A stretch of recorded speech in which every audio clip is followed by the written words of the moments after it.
Hello friends, welcome to my official channel Path Pradarshak coaching. पिछले video में हम क्लास 9th का साइंस का फर्स्ट चैप्टर स्टार्ट किए थे, विज्ञान और मापन, जिसमें हमने समझा था मात्रकों की पद्धति। उसके बाद हमने समझा था मात्रक की ऐसा यूनिट के बारे में कुछ समझा था।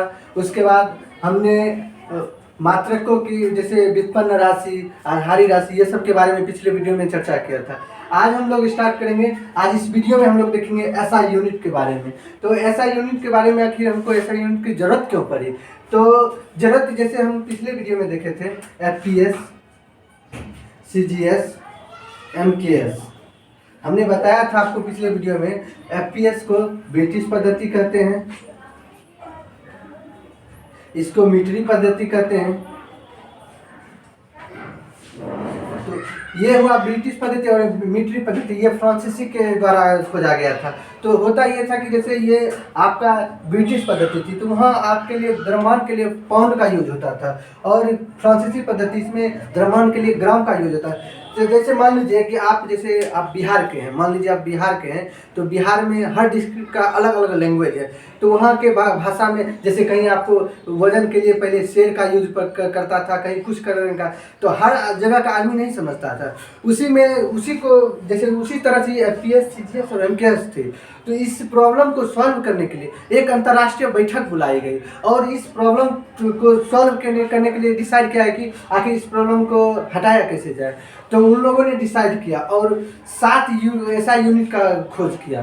तो वो कैसे कैसे आई वो हम पिछले वीडियो में बताया था कि जैसे फर्स्ट जब पेरिस के सेवरे में 1960 में पहली बैठक हुई थी, 1960 में, जिसमें 11वीं सम्मेलन हुई थी, जिसमें 6 यूनिट को खोजा गया, ऐसा यूनिट को।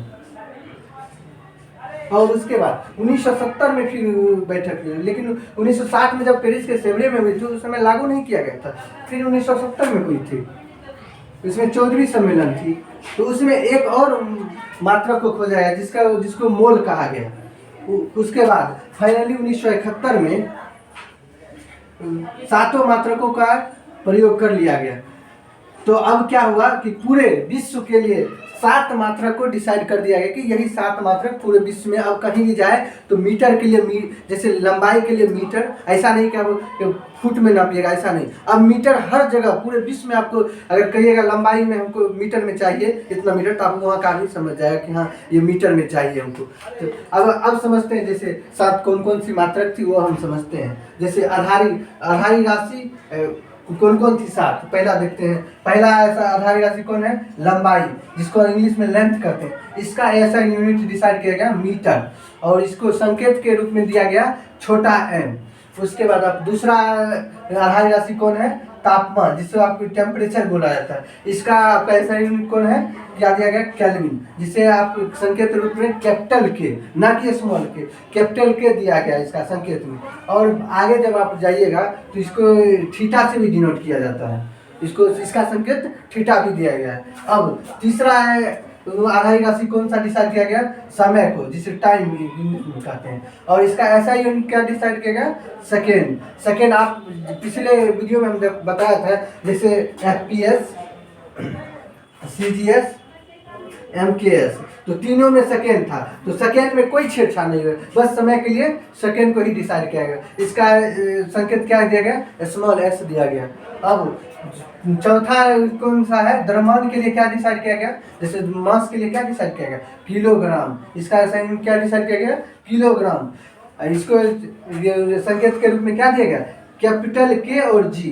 जैसे आप लोग कभी मम्मी पापा बोलते हो कि जाओ तुम 5 केजी ये ले लेना, मतलब अगर पुर्जा बनवाते हैं कि आप 5 किलो आटा लीजिए, 2 किलो चीनी, तो आप लोग कभी कभी करते होंगे कि 2 केजी, 5 केजी, ये लिखना गलत है। ये हम आगे आपको बताएंगे कि ये लिखना गलत है, ऐसा नहीं। इसको लिखा जाता है स्मॉल k और G।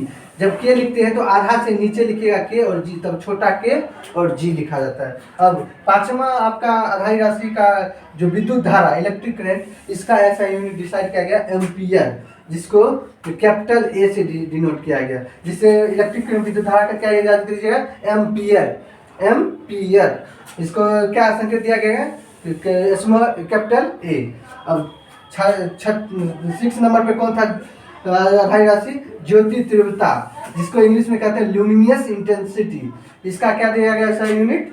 कैंडेला, जिसका संकेत क्या है? CD। अब समझिए सर ज्योति तीव्रता होता क्या है। तो जैसे आप मान लीजिए ये मोमबत्ती है, आप मोमबत्ती देखेंगे, इसमें देखिएगा ये लौ जो रहता है, इस लौ का कितनी ताप है, इसी को ज्योति तीव्रता कहते हैं, इंटेंसिटी। इसका ताप कितना है, ये जो लौ रहता है, ये लौ, इसका ताप कितना है, वही ज्योति तीव्रता होती है। इसका क्या है संकेत? CD। इसका ऐसा यूनिट क्या है? कैंडेला। अब 7वां क्या है?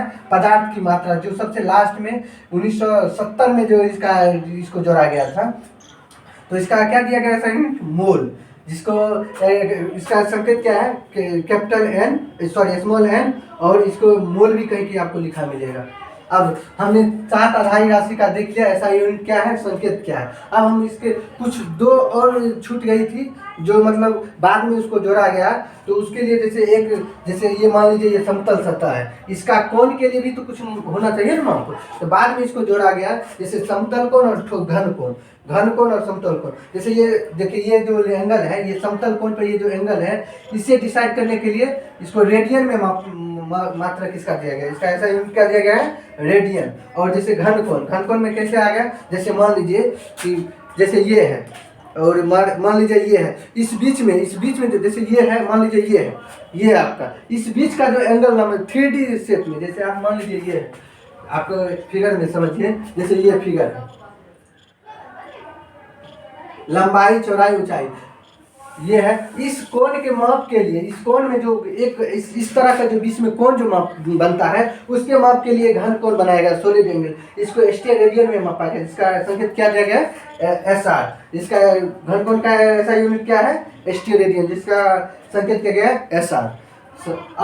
अब समझते हैं आगे आपका, ये समझ गए आधारी राशि और संपूरक राशि में जो 7 इसका था और 2 इसका, वो हम सबने समझ लिया ऐसा यूनिट। अब समझते हैं आगे मात्रक की पद्धति। मात्रक को लिखते समय हमको किन किन बातों पर ध्यान देना है। जैसे हम बताए थे आपको 2 kg, 5 kg, ये लिखना गलत है, ऐसा नहीं लिख सकते हैं आप। 2 kg स्मॉल k और g लिखेंगे, 5 kg स्मॉल k और g लिखेंगे, इस तरह से लिखा था। उसी के बारे में थोड़ा बता रहे हैं। जैसे देखिए, आप ऐसा जैसे लंबाई के लिए आप मीटर का प्रयोग करते हैं, ऐसा नहीं है कि आप लिखेंगे 5 मीटर, हिंदी में लिखना गलत होता है, तो आप हिंदी में नहीं लिख सकते हैं, अंग्रेजी में लिखेंगे, इंग्लिश में लिख सकते हैं स्मॉल m, ये सही होगा, ना कि आप हिंदी में मीटर लिखिएगा, वो लिखना गलत है। अब समझते हैं दूसरा में आपका है, जैसे इसको आप ऐसा यूनिट का कैपिटल में नहीं लिख सकते हैं, आप उसको स्मॉल में लिखना पड़ेगा। जैसे 1 मीटर, जैसे पहला लेटर मीटर लिख दिया कैपिटल में, वो गलत है।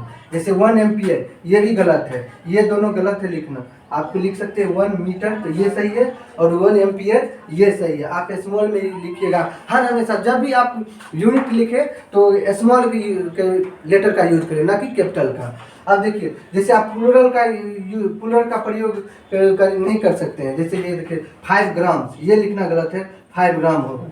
अब देखिए ग्राम को आप कभी ग्राम में लिखते समय आप कभी देखेंगे GM लिखते हैं, ये GM लिखते हैं, ये सब लिखना गलत है, केवल G लिखिएगा, ये G सही होता है। लेकिन अपना लोग क्या लिखते हैं, जिसे घर में लिख रहे थे 5GM लिख देते हैं, वो गलत है, सीधा लिखा था 5G।